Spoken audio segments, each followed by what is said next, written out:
Dad asked if I had a copy of Papa's manuscript. Jess and I went to his house to hang out and brought it over. We were sitting on the couch when Jess handed it to him and said, "Wouldn't it be cool if we could make this into an actual book? Something you could put on a shelf?" Dad's eyes lit up and he mentioned Father's Day was coming. He looked at us and said, "You think it's possible to get it done before Father's Day?"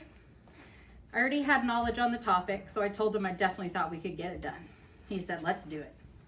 Jess and I enjoyed our time working on the book together and barely made the deadline. Might have been a little after. When we were done, we ordered a bunch to give to Papa. The three of us went to surprise him at the pinnacle. It was a moment I will cherish to see their faces so happy. We knew that Papa would bring some to the reunion. So Kim contacted me early this week and asked my opinion about doing an author signing and said Ross would love to take pictures. I was excited that Kim came forward with this idea.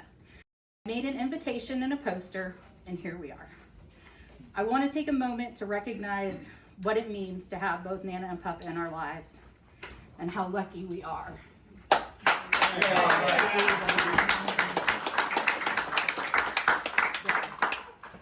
And here is the man of the hour. It was a great story. It was a true story. It was a story full of love and full of heart.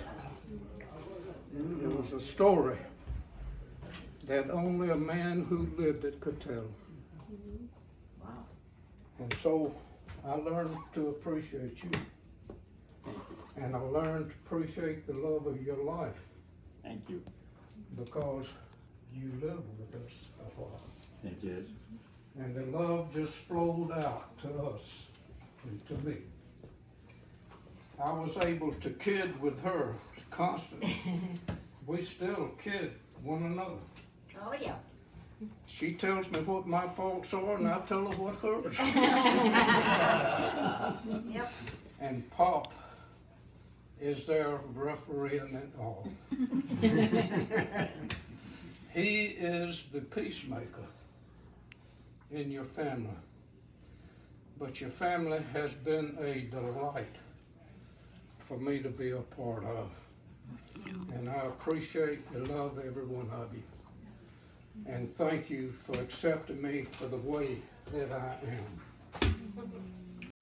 Right after Susan and I first got married, I used to go over to the house they were living in, and we would have conversations with one another. After a few weeks, Pop picked up, it wasn't done like this, but it was a rough manuscript. He said, "Read this." So I did.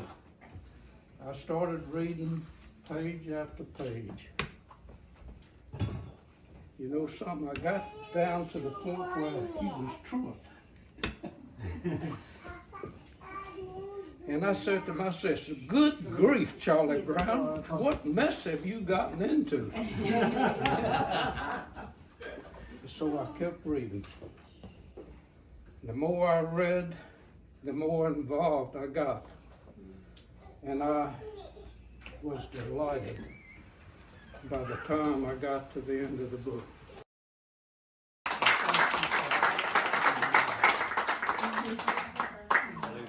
Son. Oh, I forgot to tell you one. A year later, you know what he told me?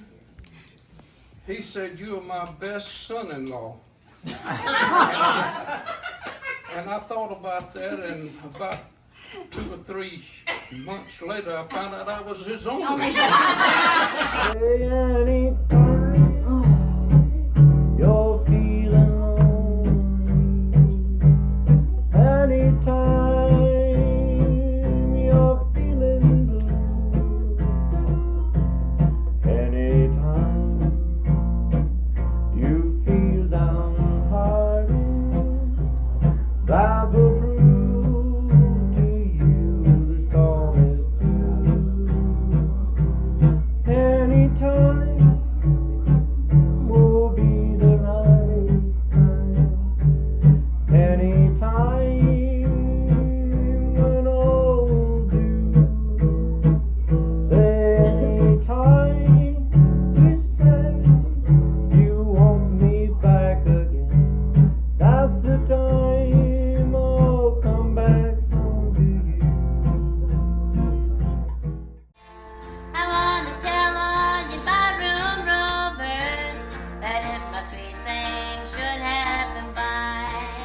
You better take my advice.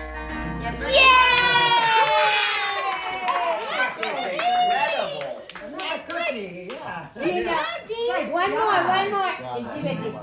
Itsy bitsy spider went up the water spout. You do with your fingers. Down came the rain and washed the spider out. Out came the sun and dried up all the so itsy bitsy spider look went up the spout again. Want you somehow. You had your way, and now you must pay. I'm glad that you're sorry now. I know that someday you'll want me to haunt you. When I'm in love with somebody new. Goodness, I don't know. You expect me to be true and to keep on loving you.